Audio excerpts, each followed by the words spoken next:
नमस्कार दोस्तों, मैं हूं मुकेश कुमार। आप देख रहे हैं मुकेश केमिस्ट्री क्लासेस। दोस्तों, आज हम आपके लिए लेके आए हैं बहुत ही सरल और अच्छा टॉपिक, क्वांटम संख्या, जो आपको केमिस्ट्री में सभी जगह यूज होते हैं कि क्वांटम संख्या क्या है।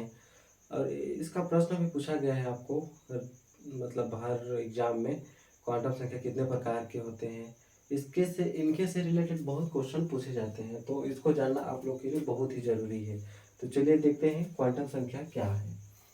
क्वांटम संख्या, इसी को इंग्लिश में बोला जाता है क्वांटम नंबर। परिभाषा देख लीजिए।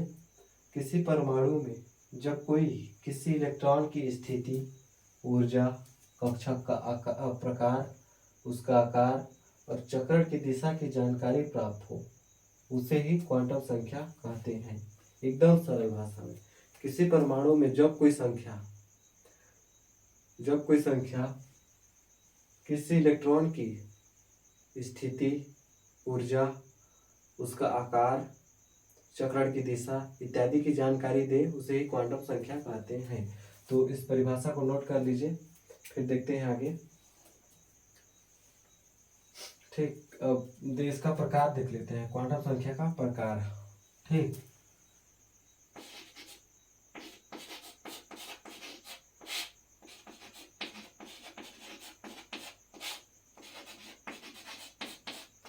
क्वांटम संख्या का प्रकार, ये 4 प्रकार के होते हैं। पहला होता है मुख्य क्वांटम संख्या, जिसे एन से प्रदर्शित करते हैं, उसी को प्रिंसिपल क्वांटम संख्या भी कहा जाता है। दूसरा होता है द्विगांशी क्वांटम संख्या, जिसको एल से प्रदर्शित करते हैं, जिसको इंग्लिश में एंगुलर भी बोल सकते हैं, एजीमुथल भी बोल सकते हैं। ठीक। तीसरा होता है मैग्नेटिक चुंबकीय क्वांटम संख्या, जिसे मैग्नेटिक क्वांटम नंबर। तीसरा होता है स्पिन क्वांटम संख्या, जिसे चक्रण क्वांटम संख्या भी कहा जाता है। स्पिन मतलब राउंडिंग, घूमने वाला। अब यहाँ पर क्वांटम संख्या प्रकार देखते हैं। तो पहला होता है मुख्य क्वांटम संख्या।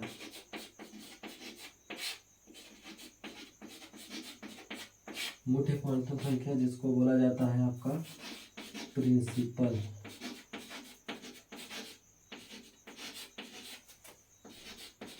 Quantum number. ठीक। दूसरा होता है आपका द्विगांशी क्वांटम संख्या।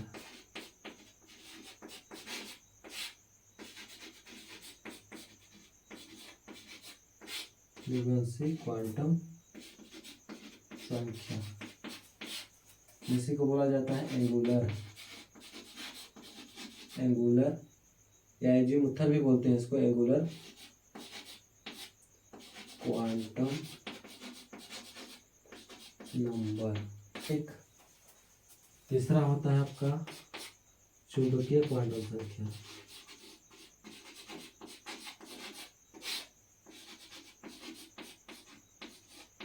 क्वांटम संख्या, इसका बोला जाता है magnetic power, magnetic quantum number. ठीक। और चौथा होता है आपका चक्रण क्वांटम संख्या। चक्रण क्वांटम संख्या, इसी को बोला जाता है स्पिन क्वांटम नंबर। ठीक। एक बार और देख लीजिए, क्वांटम संख्याएं 4 प्रकार की होती है। कितने प्रकार की होती हैं? 4 प्रकार। पहला होता है मुख्य क्वांटम संख्या, जिसी को प्रिंसिपल क्वांटम संख्या कहा जाता है। ठीक। दूसरा होता है द्विगांशी क्वांटम संख्या, इसी को एंगुलर क्वांटम संख्या भी कहते हैं। तीसरा होता है चुंबकीय क्वांटम संख्या, जिसे मैग्नेटिक क्वांटम संख्या कहा जाता है। चौथा होता है चक्रण क्वांटम संख्या, जिसे स्पिन क्वांटम संख्या कहते हैं। तो दोस्तों, अब इससे आगे देखते हैं, तो इसको मिटाना पड़ेगा, पहले इतना को नोट कर लीजिए। ठीक।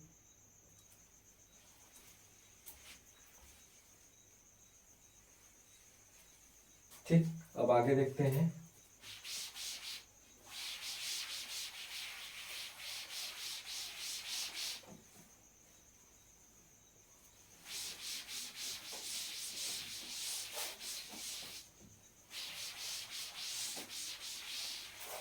सबसे पहले क्या था? मुख्य क्वांटम संख्या।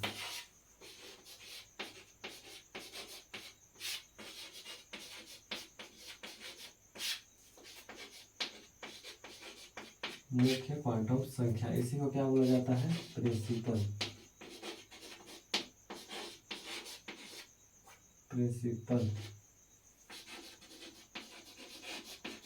Quantum number. ठीक, क्या है? मुख्य क्वांटम संख्या, प्रिंसिपल क्वांटम नंबर। मुख्य क्वांटम संख्या वे संख्याएं होती है जो किसी इलेक्ट्रॉन की ऊर्जा को बताता है, नहीं ऊर्जा नहीं, कोष को बताता है, किस कोष में वो उपस्थित होता है, वही होता है मुख्य क्वांटम संख्या। इसका डेफिनेशन आप पुस्तक में देख लीजिएगा, अच्छे से मिल जाएगा वहाँ। मैं यहाँ आपको समझा दे रहा हूँ कि कौन क्या होता है। ठीक, तो मुख्य क्वांटम संख्या में तो समझ गए होंगे, जो ऊर्जा के कोष को बताता है, ऊर्जा कोष को बताते हैं कौन से ऊर्जा कोष में स्थित है, फर्स्ट में स्थित है कि सेकेंड में स्थित है कि थर्ड में स्थित है। ठीक, ये हो गया आपका ऊर्जा कोष। यहाँ पर मान लीजिए कोई प्रोटॉन है न्यूक्लियस है, ये होते हैं ऊर्जा कोष। इसी को बोला जाता है ऊर्जा कोष। एक फर्स्ट वाला ऊर्जा कोष, दूसरा ऊर्जा कोष, तीसरा ऊर्जा कोष, थर्ड ऊर्जा कोष। ठीक, इसी को एन से प्रदर्शित करते हैं, इसको एन से प्रदर्शित करते हैं।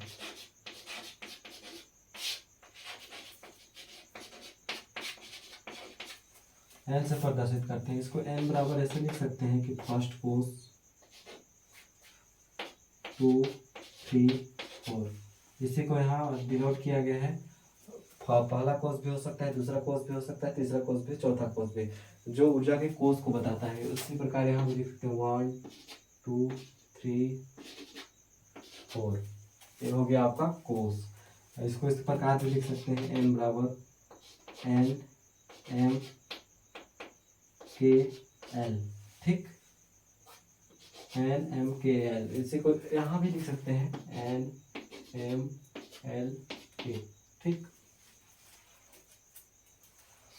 एन एम के एल। ठीक, ये होता है आपका कोष, मुख्य ऊर्जा स्तर का कोष, कि कौन से कोष में स्थित है।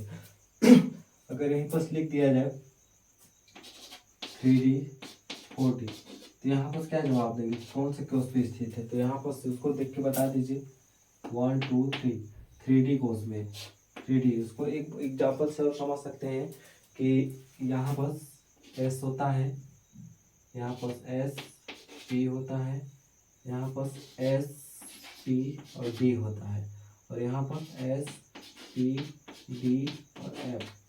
इसको कैसे समझेंगे इस प्रकार? यहाँ पर देखिए मैजिक अंक आपको पता होगा, क्वांटम संख्या नहीं, इलेक्ट्रॉनिक विन्यास निकालने के लिए जो मैजिक ट्रिक होता है, इसको तो सुने ही होंगे, 2 8 8 18 18 32। ठीक, 2 8 8 18 32, 2 कितना होता है 1:2। ठीक, और 8 में कितना हो गया 1:2 2p6।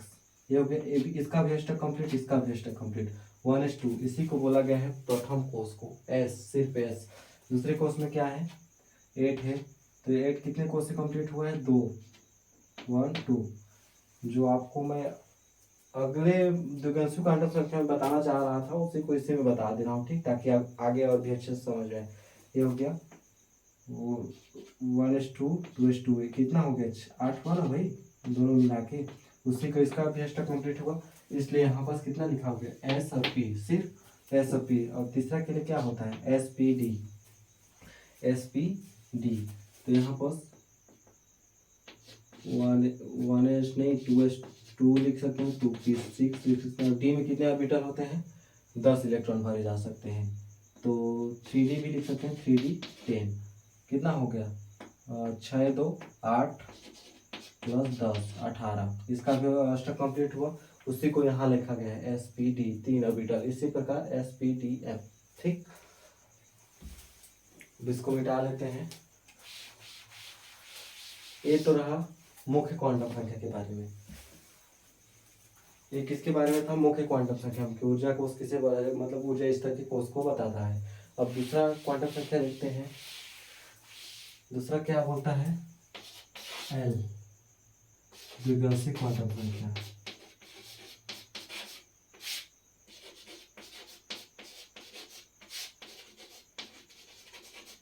द्विगुणित क्वांटम संख्या जिसे एंगुलर क्वांटम नंबर बोलते हैं। ठीक, क्या बोला जाता है? द्विआंशिक क्वांटम संख्या, एंगुलर क्वांटम संख्या। एंगुलर क्वांटम संख्या हो जाए तो मुख्य क्वांटम संख्या तो ऊर्जा के कोष को बता रहा था। यहाँ पर आप देखिए द्विआंशिक क्वांटम संख्या जो था उप ऊर्जा स्तर को बताता है, उप ऊर्जा स्तर की। इस कोष में कितने उप ऊर्जा स्थित है? जैसे इसमें वन में फर्स्ट वाले में एस, फर्स्ट वो उप ऊर्जा स्तर, उप से इसको सब सेल भी बोला जाता है। सेकेंड में कौन कौन से उपकोष हैं? दूसरे नंबर में एस और पी, जो यहाँ पर मैं बताया आपको। थर्ड में कौन कौन से उपकोष हैं? एस, पी और डी। ठीक, और फोर्थ में कौन कौन से? S, P, D, F. ये हो गया आपका उपकोष। ये सब होते हैं उपकोष, जिसको इंग्लिश में बोला जाता है सब सेल। ठीक, ये वन का है। ये हो गया उपकोष, मैं जो आपको मुख्य क्वांटम संख्या में बता दिया, तो और अच्छे से क्लियर हो गया यहाँ पर। ये हो गया आपका उपकोष।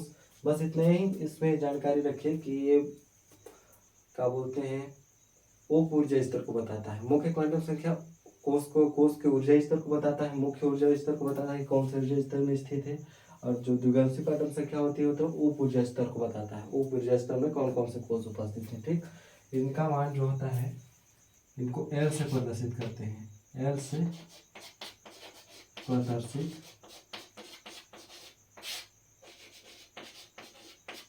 करते हैं। ठीक, एल से प्रदर्शित करते हैं। इसका मान जो होता है, एल का मान जो होता है ना, S P D F, S P D F. इनके लिए एल का मान सबका अलग अलग होता है, जो फार्मूला के तौर पे काम करता है, सूत्र के तौर पे काम करता है, जिसको आपको याद करना पड़ेगा। इसके लिए एल का मान कितना होगा? एस के लिए 0 होता है, पी के लिए 1 होता है, डी के लिए 2 होता है, एफ के लिए 3। इसको आपको अच्छी तरीके से रटना होगा।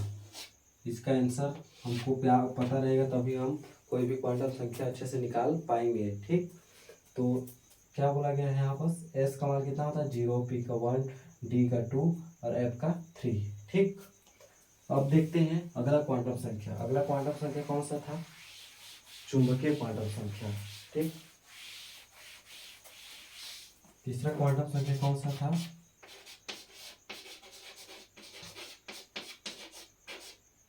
चुंबकीय क्वांटम संख्या।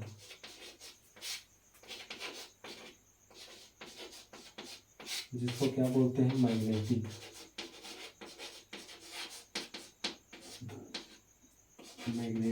Quantum number.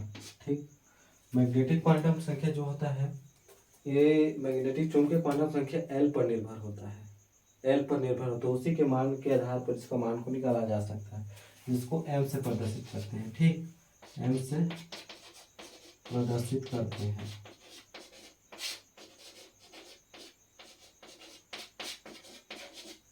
एम से प्रदर्शित करते हैं, जिसका मान -L से लेकर +L तक होता है। इसको हम जैसे उपकोष का सब सेल जो होते हैं, सब सेल कौन बताया? उपकोष, एस, पी, डी, एफ। ठीक, इसको बताया। तो ये मान जो होता है इसी पर निर्भर होता है। ठीक, जो जैसे पी का ऑर्बिटल ले लीजिए, पी में कितने कोष बनते हैं? 3 कोष बनते हैं, 3 ऑर्बिटल बनते हैं। ठीक, अब -L से +L तक होता है, तो 0 ले लीजिए, यहाँ पर 0, इधर की ओर जाओगे तो प्लस, जहाँ भी दाहिने ओर जाएंगे ना वहाँ प्लस की ओर दर्शाता है, इधर फिर -1। जैसे स्केल पट्टी में होता है ना भाई, स्केल पट्टी में यहाँ 0, इधर प्लस जाओगे तो प्लस मिलता है, इधर प्लस मिलता है, इधर प्लस मिलता है, लेकिन इधर माइनस। यही यहाँ पर दर्शाया गया है। यहाँ पर अब जैसे डी का देखोगे, डी में कितने होते हैं? 5, 1, 2, 3, 5, 1, 2, 3, 4, 5। ठीक, -L से लेकर +L की ओर होता है। तो यहाँ पर कितना हो गया? 0, इधर जाओगे तो +1, +2, -1, -2। यही होता है आपका द्विआंशिक क्या बोलते हैं? चुंबकीय क्वांटम संख्या, जो चुंबकीय क्षेत्र को बताता है। और इसी प्रकार डी एफ ऑर्बिटल से देख लीजिए, एफ के लिए कितना डब्बा बनेगा? 7, 1, 2, 3, 4, 5, 6, 7। ठीक, अब यहाँ पर 0 रख दीजिए इसके बीच वाले हिस्से पर। हमेशा रखना है आपको दोनों के बीच में, ठीक, जीरो को। इधर जाएगा तो +1 +2 +3, इधर आएगा -1 -2 -3। ये हो गया आपका चुंबकीय क्वांटम संख्या। यदि यहाँ पर इलेक्ट्रॉन भरेंगे ना, जैसे यहाँ भरे हैं इलेक्ट्रॉन, यहाँ भी भरे हैं, अगर बाई द वे इधर पूरा भर गया है, फिर यहाँ से भरना स्टार्ट करते हैं, तो इन दोनों के लिए यही मान होगा चुंबकीय क्वांटम संख्या। इतना आपको याद रखना चाहिए। ये खासकर पाउली का अपवर्जन नियम में पूछता है। ये हो गया आपका चुंबकीय क्वांटम संख्या, जिसको बता दिया -L से लेकर +L तक होता है। तीसरा होता है आपका, चौथा होता है चक्रण क्वांटम संख्या।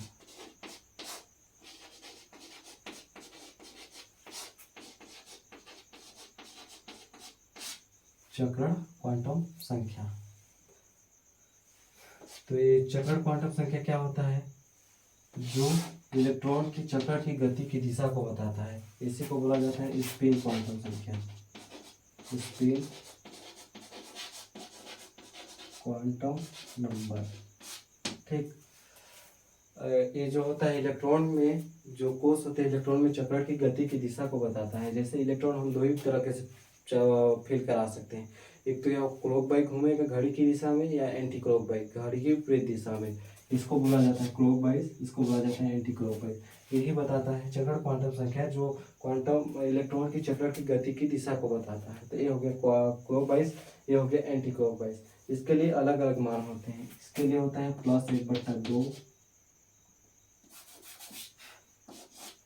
बराबर +1/2। इसके लिए होता है -1/2। इसको याद कर लीजिए। इसके बाद आपका सारे क्वेश्चन सोल्व आराम से हो जाएंगे, जिसको आपको ज़्यादा रटने की जरूरत पड़ेगी ही नहीं। चक्रण क्वांटम संख्या ही बताता है, ठीक। अब इसमें फिल करा के देख लीजिए। जैसे 3p 4 के लिए p में 3 डब्बा होते हैं, 1 2 3, ये हो गया 4। ये जो चक्र की दिशा है ना, ये क्लॉकवाइज है, एंटी क्लॉकवाइज, इसी दिशा को ये बताता है। अब यहाँ इनका मान भी तो आप लोगों को पता ही है। इसका मान कितना होता है +1/2, और इसका मान -1/2। चक्र की दिशा यही बताती है। तो ये रहा हम लोग का क्वांटम संख्या, जो आपको मैं सीरियल बाई करके सबको बता दिया। अगर इसको एक बार अच्छे से देख लेंगे तो क्वांटम संख्या में कोई परेशानी आपको नहीं आएगी। कहीं भी क्वेश्चन जब भी आएगा क्वांटम संख्या से रिलेटेड, या पाउली का अपवर्जन या कुछ भी ना, तो आपको अच्छी तरीके से पता चल जाएगा, ठीक। तो फिर वीडियो लेंथी ना हो, इसीलिए हम वीडियो को यहीं बस फिनिश करते हैं। तो मिलते हैं अगले नए टॉपिक पे। धन्यवाद।